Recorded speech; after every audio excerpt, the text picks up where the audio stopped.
ಎಲ್ರಿಗೂ ನಮಸ್ಕಾರ. ಕ್ರಿಸ್ಪಿಯಾಗಿರುವಂತಹ ಲೈಟಾಗಿ ಸ್ನ್ಯಾಕ್ಸ್ ಟೈಮ್ ತಿನ್ನುವಂತಹ ಬಾದಾಮ್ ಪೂರಿನ ಹೇಗೆ ಮಾಡೋದು ಅಂತ ನೋಡೋಣ. ಅದಕ್ಕೂ ಮುಂಚೆ ನಮ್ಮ ಚಾನಲ್ನ ಸಬ್ಸ್ಕ್ರೈಬ್ ಮಾಡ್ಕೊಂಡಿಲ್ಲ ಸಬ್ಸ್ಕ್ರೈಬ್ ಮಾಡಿಕೊಂಡು ಪಕ್ಕದಲ್ಲಿರುವ ಬೆಲ್ ಐಕಾನನ್ನು ಒತ್ತಿ ಆಲ್ ಅಂತ ಸೆಟ್ ಮಾಡ್ಕೊಳ್ಳಿ. ಅದಕ್ಕೆ ತುಂಬ ಕಮ್ಮಿ ಐಟಮ್ಸ್ ಸಾಕು. 1 ಕಪ್ ಮೈದಾ, 1/4 ಕಪ್ ಸಕ್ಕರೆ, ಒಂದು 8 ರಿಂದ 10 ಏಲಕ್ಕಿ, ಒಂದು ಚಿಟಿಕೆಯಷ್ಟು ಉಪ್ಪು ಮತ್ತು ಕರಿಯೋದಕ್ಕೆ ಎಣ್ಣೆ. ಇಷ್ಟಿದ್ರೆ ಸಾಕು. ತುಂಬ ರುಚಿಯಾಗಿರುವಂಥ ಸ್ನ್ಯಾಕ್ಸ್ನ ರೆಡಿ ಮಾಡ್ಕೋಬೋದು. ಅದನ್ನು ಹೇಗೆ ಮಾಡೋದು ಅಂದರೆ, ಮೊದಲಿಗೆ ಒಂದು ಮಿಕ್ಸಿಂಗ್ ಬೌಲ್ಗೆ 1 ಕಪ್ನಷ್ಟು ಮೈದಾ, ಚಿಟಿಕೆ ಉಪ್ಪನ್ನು ಸೇರಿಸಿ, ಆಮೇಲೆ ಅದಕ್ಕೆ 3 ರಿಂದ 4 ಟೇಬಲ್ ಸ್ಪೂನಷ್ಟು ಎಣ್ಣೆ, ಅದನ್ನು ಚೆನ್ನಾಗಿ ಕಾಯಿಸಿ ಅದಕ್ಕೆ ಸೇರಿಸಿ ಚೆನ್ನಾಗಿ ಈ ಥರ ಕಲಿಸ್ಕೋಬೇಕು. ಕಲಿಸ್ಕೊಂಡ ತಕ್ಷಣ ಅದು ಈ ಥರ ಕನ್ಸಿಸ್ಟೆನ್ಸಿಗೆ ಬರುತ್ತೆ.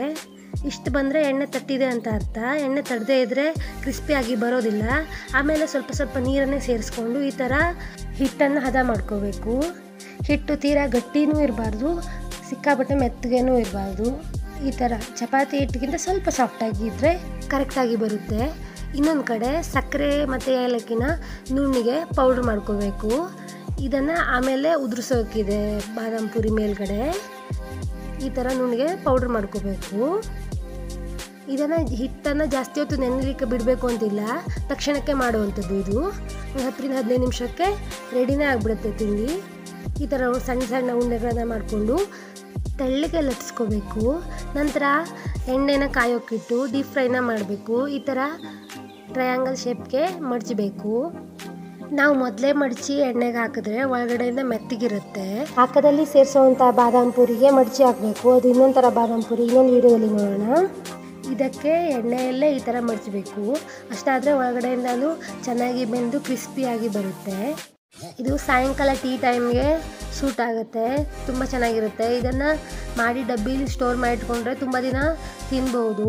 ತುಂಬ ಲೈಟಾಗಿ ಕ್ರಿಸ್ಪಿಯಾಗಿ ಬರೋ ಕಾರಣ ತಿನ್ನೋದಕ್ಕೆ ತುಂಬ ಚೆನ್ನಾಗಿರುತ್ತೆ.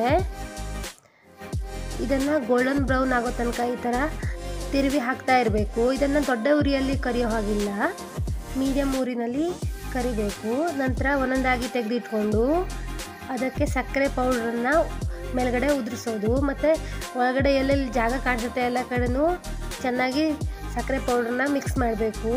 ಬಿಸಿ ಇದ್ದಾಗೆ ಮಾಡಬೇಕು, ತಣ್ಣಗಾದ ಮೇಲೆ ಸಕ್ಕರೆನ ಹೀರ್ಕೊಳ್ಳಲ್ಲ. ನಂತರ ಈ ಥರ ಡಬ್ಬಿಲಿ ಹಾಕಿಟ್ರೆ ತುಂಬ ದಿನ ತಿನ್ಬೋದು. ನನ್ನ ರೆಸಿಪಿಗಳು ಇಷ್ಟ ಆದರೆ ನನ್ನ ಚಾನಲ್ನ ಲೈಕ್ ಮಾಡಿ, ಶೇರ್ ಮಾಡಿ, ಸಬ್ಸ್ಕ್ರೈಬ್ ಮಾಡ್ಕೊಳ್ಳಿ. ಒಮ್ಮೆ ಟ್ರೈ ಮಾಡಿ ಹೇಗಾಗಿದೆ ಅಂತ ನನಗೆ ಹೇಳಿ. Thank you.